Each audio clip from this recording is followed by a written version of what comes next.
گفتگو کا آغاز علامہ عارف حسین واحدی صاحب آپ سے ہوگا. کیا کہنا چاہیں گے علامہ صاحب، جس طرح سے ہم جس مناسبت کا آج ذکر کر رہے ہیں، جو گفتگو ہم کرنا چاہ رہے ہیں وہ ولادت باسعادت حضرت محمد مصطفیٰ صلی اللہ علیہ وآلہ وسلم کے حوالے سے ہے. فرمائیے گا اس حوالے سے آپ کے کیا تاثرات ہیں؟ بسم اللہ الرحمن الرحیم. سچ چینل کے انتہائی شکر گزار ہیں اور آپ کے پروگرام کے کہ اتنے اہم موضوع پہ ہمیں گفتگو کا موقع فراہم کیا.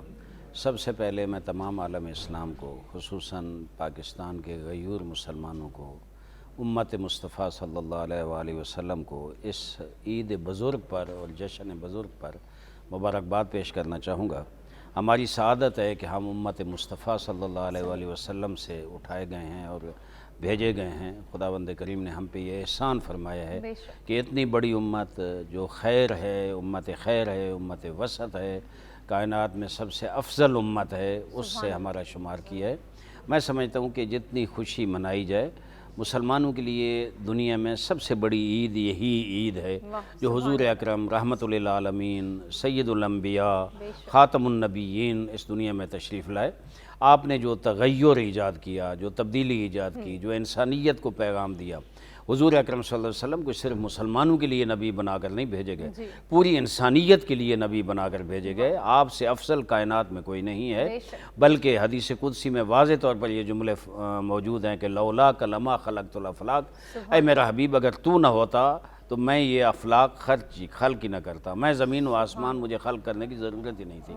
اللہ کا یہ حبیب آج کے دن تشریف لائے ہے اور اس کے ساتھ رحمت کے دروازے کھل گئے ہیں.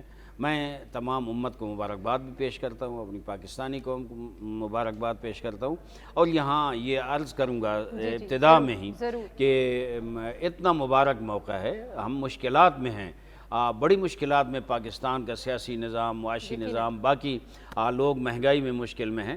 میں سمجھتا ہوں جن کے پاس حضور اکرم صلی اللہ علیہ وآلہ وسلم، حضرت محمد مصطفیٰ جیسے وسیلے موجود ہوں، ان کو میرے خیال میں اور کسی دروازے پہ جھکنے کی ضرورت ہی نہیں ہے. اللہ تک پہنچنے کے لیے اور مشکلات کے حل کے لیے سب سے بڑا وسیلہ حضرت محمد مصطفیٰ صلی اللہ علیہ وآلہ وسلم ہے. اللہ نے ہمیں اس نعمت سے نوازا ہے.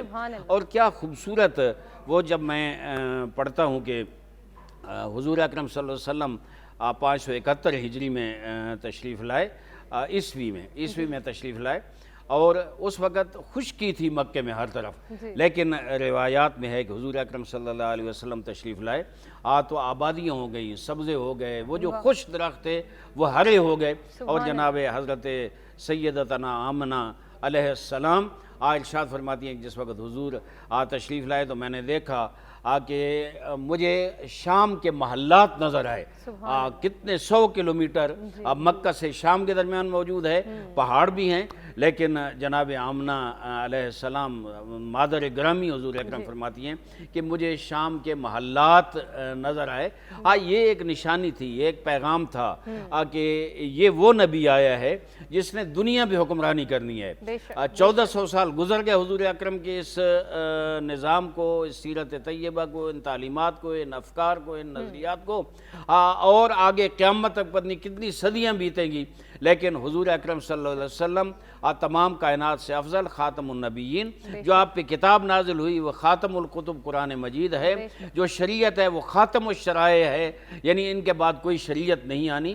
تو حضور اکرم صلی اللہ علیہ وآلہ وسلم کی اگر سیرت دیکھی جائے، اگر کردار دیکھا جائے، ولادت کے وقت خصوصاً ایک میں جملہ پڑھ رہا تھا کہ جس وقت مکہ شریف میں ولادت ہوئی حضور اکرم صلی اللہ علیہ وسلم کی، تو دوست دشمن سب نے دیکھا کہ رات کو ایک روشنی چمکی جس نے پوری دنیا کو، فضاؤں کو منور کیا اور روشن کیا.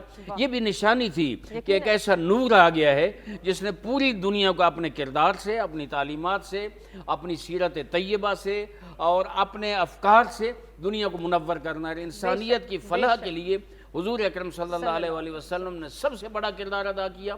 باقی جو نبی ہیں کوئی کسی امت کے لیے بھیجے گئے ہیں، کوئی کسی شہر کے لیے بھیجے گئے ہیں، کوئی مخصوص علاقے کے لیے بھیجے گئے ہیں، لیکن حضور اکرم صلی اللہ علیہ وآلہ وسلم وہ ہستی ہے جو پوری کائنات کے لیے نبی بن کر رہے ہیں، جن پہ پوری انسانیت، اللہ کے ملائکہ، اللہ خود فخر کرتا ہے. بے شک علامہ صاحب، بہت خوبصورتی کے ساتھ آج کے دن کی مناسبت سے آپ نے گفتگو کی.